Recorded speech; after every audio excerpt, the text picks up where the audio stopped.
কোনো আহত শিক্ষার্থী কিংবা কোনো আহত ব্যক্তি কি কারো উপর হামলা চালাতে পারে? শহীদ মিনারে গণ অধিকার পরিষদের সিনিয়র সহসভাপতি ফারুক হাসানের উপর কিভাবে নির্মম হামলা চালানো হয়েছে। গতকালকে সেই হামলার আসামিদেরকে গ্রেপ্তার করা হয়েছে, কিন্তু আজকে এখানে যারা মিডিয়ার বাইরে উপস্থিত আছেন তাদের যে হেডলাইন আমি দেখেছি, আমি মর্মাহত হয়েছি। তারা বলেছেন আহত শিক্ষার্থীদেরকে গ্রেপ্তার করা হয়েছে। যারা হামলা করেছে, যে ভিডিও আপনারাই করেছেন, সারা দেশের মানুষ দেখেছে, কোনো আহত শিক্ষার্থী কিংবা কোনো আহত ব্যক্তি কি কারো উপর হামলা চালাতে পারে?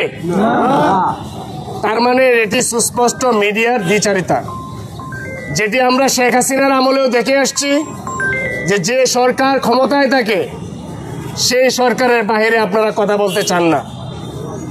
ফারুক হাসানের উপর যারা হামলা চালিয়েছে এরা কোনো শিক্ষার্থী না, আপনারা তদন্ত করে দেখতে পারেন। এবং আমি আজকে সুস্পষ্টভাবে আরেকটি কথা বলতে চাই, যে শরীফ হাসান এই হামলার নেতৃত্ব দিয়েছে, সে তার ফেসবুকে লিখে রাখছে সে ঢাকা বিশ্ববিদ্যালয়ে পড়াশোনা করছে। অথচ আমি ঢাকা বিশ্ববিদ্যালয়ে, এখানে আমরা তিনজন দাঁড়িয়ে আছি, সবাই ঢাকা বিশ্ববিদ্যালয়ের। এই শিক্ষার্থী ঢাকা বিশ্ববিদ্যালয়ের কোনো শিক্ষার্থী না, সে একটা ফেক আইডি চালিয়ে সে এখানে ঢাকা বিশ্ববিদ্যালয়ের নাম ব্যবহার করেছে। এবং গতকালকে সে সংবাদ সম্মেলনে যে উদ্ধতপূর্ণ আচরণ করেছে সেটি খুবই ন্যাক্কারজনক।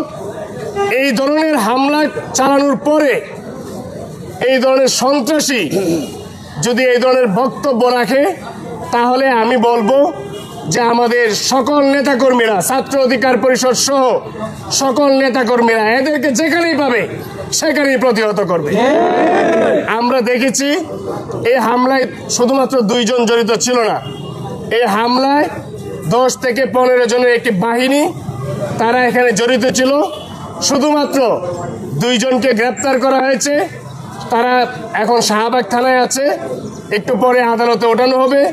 বাকি যে আসামিরা আছে তাদেরকে দ্রুত সময়ের মধ্যে গ্রেপ্তার করে আইনের আওতায় আনতে হবে।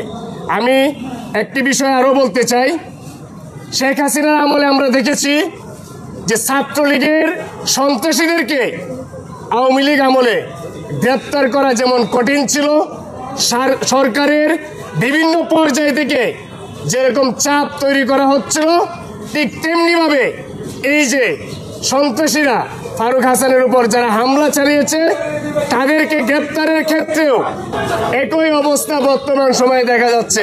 আমরা বলি এটি একটি অন্তর্বর্তীকালীন সরকার, জুলাই অভ্যুত্থানের সরকার।